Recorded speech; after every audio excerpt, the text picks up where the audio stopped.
Bring me a dream. Throughout the late 90s, the Fallout franchise had dominated its own little section of the gaming industry. Its wild characters, zany setting, dark storytelling, and even wilder premise drew in many a gamer into this utterly fascinating world that the teams at Interplay and Black Isle had created.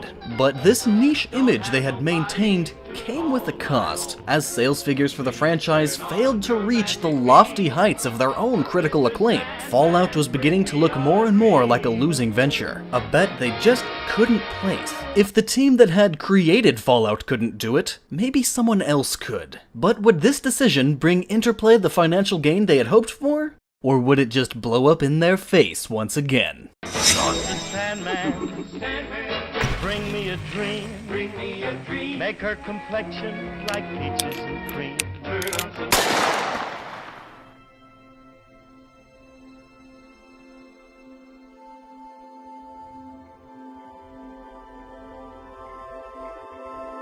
After Fallout 2's abysmal returns, things at Interplay would have to again be shaken up, for better or worse. The first to go would be the founder of Interplay itself, Brian Fargo. After enduring loss after loss due to his leadership, Interplay was forced to broker a deal with Paris-based game company Titus Software. Agreeing to invest millions of dollars in the company, Titus had saved Interplay from what would seem to be their deathbed.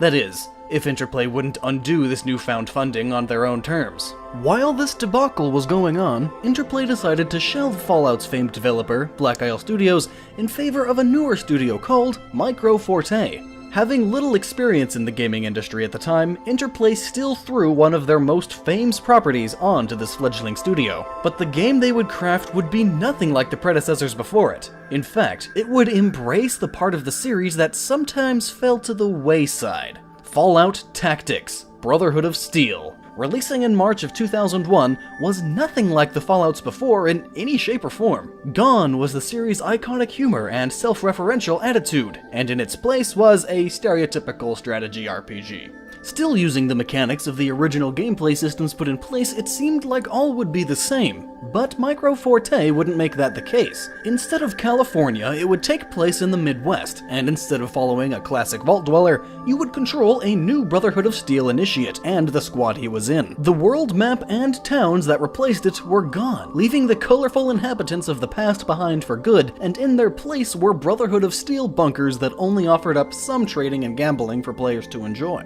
There would be less of a focus on the storytelling that had made the series memorable, and more of a focus on the combat. Players would receive missions from the bunkers and would shove out to a selected area with their team. Once players have chosen their teammates, they are ushered into a cornered-off section of the world and told to kill and loot everything in it. And here is where one of the most radical changes comes into play. While previous games had used a real-time strategy system, Tactics took a different approach, comprising of 3 modes: continuous turn-based, individual turn-based, and squad turn-based combat. Each would allow the player to customize the game to their playstyle. It was an all-new way to play Fallout, and it would divide much of the fandom. Some would even say that it doesn't even belong in the Fallout mythos. And while critics praised it just like the game before, it again flopped financially, despite secretly praying for its success. Many sequels to Fallout Tactics were actually in the works both before and after this game's release. The most obvious, of course, was Fallout Tactics 2. This sequel would take players to a Florida that had been overridden by a mutated Gek, that being the Garden of Eden creation kit, and rid the state of the infestation.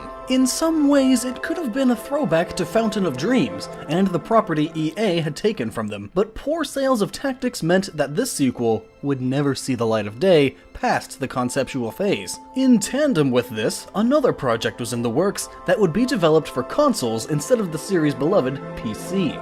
Fallout Extreme would have been a very different game in its own right. Following the cause, the player would travel through the northwestern United States and even into China to do battle with the Brotherhood of Steel. It would be developed for the Xbox and PlayStation 2 by Interplay's 14 Degrees East division, and would be another attempt to rekindle the magic of the Fallout series. But Fallout Extreme would, unfortunately, never see past its own developmental phase. Before all this, one final, notable cancelled project was the Fallout game exclusive to the original PlayStation. It would be a top-down shooter developed by Interplay itself, but as with the rest who came after it, this effort was turned down once again. In the background of all this, Interplay had even tried to bring a Fallout film to the market with their new Interplay Films division. But alas, even after having the full screenplay treatment, the division's budget was entirely taken away, leaving yet another concept dead in the water. It seemed Interplay was running out of ideas, and losing ground fast. If something couldn't be done, then the company would perish. Seeing this, Titus Interactive decided to let go of Brian Fargo once and for all, and take over the company for good. Helming his own company for nearly 2 decades, Fargo had to finally abandon ship for his own efforts elsewhere. In his place, Titus would put Hervé Kahn, and his changes to the company would run deep and change its very foundation forever. Kahn extracted much of what had made the company great. Some of these unpopular decisions would involve the selling of Shiny Entertainment, creators of the classic Earthworm Jim series, along with Blue Sky Software, a company that had already been on the verge of collapse. But the straw that truly broke the camel's back was Black Isle. After years of critical acclaim with no financial revenue to back it up, Hervé Kahn truly felt that the dedicated team was not worth the trouble. On December 8th, 2003, Interplay would lay off the entire Black Isle Studios staff, leaving the studio a shell of its former self and leaving the Fallout franchise decimated creatively. But unbeknownst to the world at large, the team was on the verge of a huge success, a sequel that was nearly completed to fruition. Codenamed Van Buren, Fallout 3 was gone, despite being even more grandiose than Black Isle's previous entries. Disconnected from the original storyline of Fallouts 1 and 2, it would incorporate multiple factions vying for power, including an even more powerful New California Republic and the militaristic Caesar's Legion, and involve you as a prisoner in between them and a rogue scientist trying to nuke the world all over again. The gameplay would involve a unique dual combat system, allowing players to choose between either real-time or turn-based combat on the fly. And all the while, the story would contain the same wit and humor the series had grown to be known for. Best of all, Fallout 3 would finally enter the third dimension, changing the look of the game forever. But the world would never see any of this come to fruition. Even with the original team of the franchise gone, Interplay still tried to squeeze out more from the franchise, till the very last drop. And that last drop was very lackluster indeed. Fallout Brotherhood of Steel, a vast departure from the other Brotherhood of Steel title, looked and played like no game before it, a top-down beat-em-up for consoles. This entry was different in ways that no fan of the series could appreciate. Lazy writing, terrible graphics even for the time, and even worse gameplay mechanics. It was more or less a game with the Fallout logo slapped onto it forcefully with no regard for quality. Just like the sequel that was made without the original team's go-ahead, Fallout Brotherhood of Steel was just another Fountain of Dreams. In an ironic twist of fate, Interplay had become their own worst enemy, turning the Fallout franchise into what had become of Wasteland. Jokingly, Interplay actually thought this entry would do well, and had a sequel lined up for it. This, of course, never materialized.